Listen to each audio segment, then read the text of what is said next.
Yo, aunque no lo parezca hoy en día que se me vinieron los años encima y los kilos, supe ser un gran deportista. Como te digo, un gran deportista no quiere decir que haya trascendido, pero me refiero por el esfuerzo y las ganas que siempre ponían en cualquier deporte en que incursionara.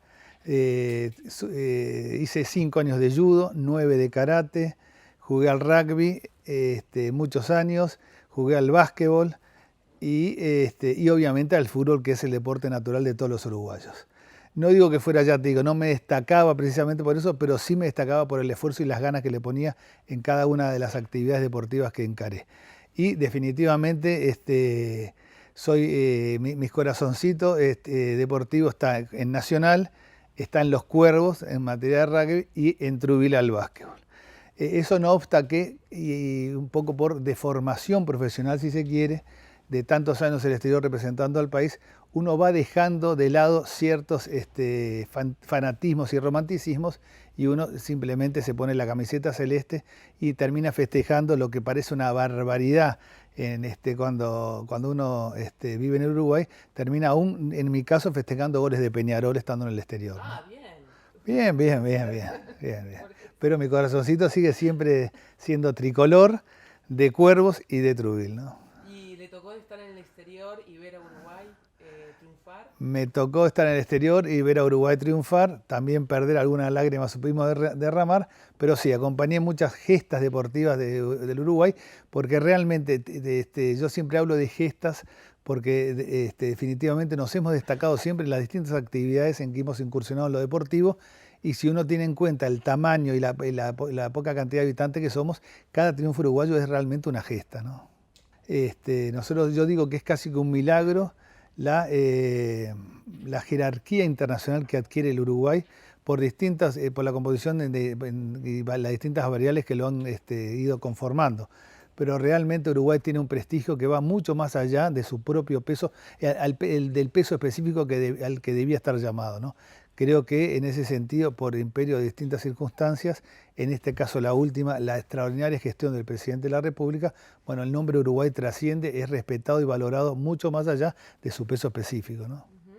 ¿Hubo alguna vez que tuvo que decir qué era Uruguay y dónde estaba? Sí, muchas veces nos tocó Sí. decir qué es el Uruguay y dónde está. Incluso aún increíblemente en la propia Europa que supimos, en la cual supimos vivir durante los últimos 8 años, muchas veces, y gente que uno aspiraba, entendía que debían conocer en detalle, muchas veces hubo que aclarar que había diferencias entre lo que era Paraguay y Uruguay, confundían, confundían la ubicación geográfica en el continente americano. En general lo ubicaban bien en América, pero les costaba en muchos casos saber dónde estaba ubicado definitivamente. Aunque parezca increíble, pero sigue siendo así, ¿no? Y si con la gente que se encuentra y que sí conoce Uruguay, ¿qué son las cosas que resaltan del país?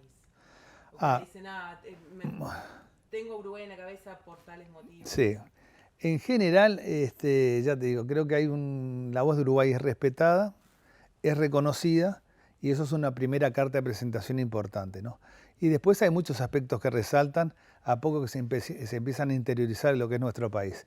Primero, obviamente, algo que cuesta entender acá, vamos a hablar claro.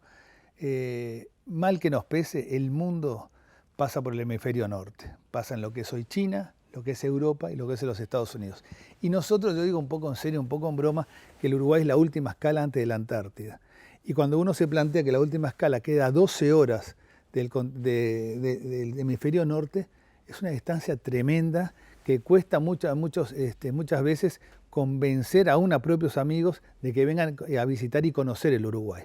Pero a poco que se logra, sí, descubren un país fantástico, un pequeño país, gente muy amable, muy bien dispuesta a recibir al extranjero, y eso es un activo el Uruguay. Y además, obviamente, las bellezas naturales que tiene nuestro país, ¿no? Creo que eso es una muy buena carta de presentación. Y otra cosa que, a propósito de lo que yo he hablado en varias ocasiones, que es mi pretensión de recrear lo que ha sido la política anterior de Estado, que se dio en el primer gobierno del doctor Sanguinetti, se dio en el gobierno del doctor Lacalle Herrera, y poco a poco fue perdiendo presencia. Lo cierto es que en esa reconstrucción de la política exterior, un elemento fundamental es la clase política uruguaya toda. Creo que algo que nos destaca y lo resaltan permanentemente en el exterior, porque nosotros participamos de las rencillas entre sectores, entre partidos políticos y demás, pero lo cierto es que la imagen en el exterior que se tiene de la clase política uruguaya es realmente justa y de un lugar de destaque, ¿no?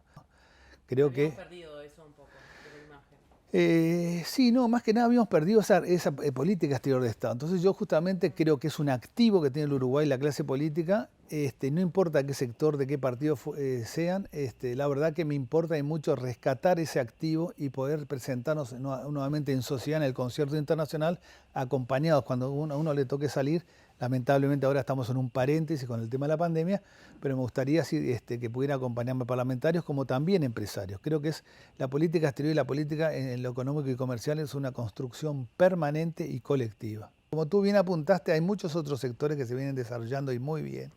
Y muy bien, ni que hablar, por ejemplo, del sector turismo, el sector servicios, en donde el turismo tiene un rol relevante, lamentablemente hoy afectado por la pandemia, pero también la Cámara de Uruguay de Tecnología de la Información ha venido desplegando un trabajo espectacular y se empieza ya hace un tiempo a ser reconocido el software uruguayo.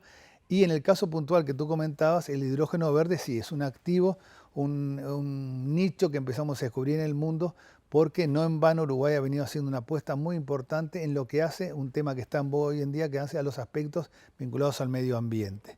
Y en ese sentido, ya todos sabemos que la matriz energética del Uruguay ha venido desarrollándose y hoy en día casi que el 98% está vinculado vinculado a energías renovables, así que tenemos una muy, pero muy buena carta de presentación, lo que ha despertado el interés, entre otros, de Alemania y de Japón. Concretamente ahora en el viaje que hicimos a la Unión Europea, a propósito de la presidencia pro tempore que ostentamos del bloque llamado Mercosur, lo cierto es que también aprovechamos para hacer algunas gestiones en los aspectos vinculados a lo bilateral y concretamente en Alemania nos reunimos con el secretario, el ministro de Comercio de Alemania, en el cual el tema central fue precisamente las posibilidades que brindaba Uruguay para el hidrógeno verde y quedaron planteados negocios ciertos en el cual se empieza a interactuar. Ahora Alemania acaba de hacer un llamado para identificar empresas que le interese generar ese vínculo y esa relación o corriente comercial en materia de hidrógeno verde con Uruguay. Y lo mismo, Japón también lo conversamos a propósito de la venida del canciller japonés.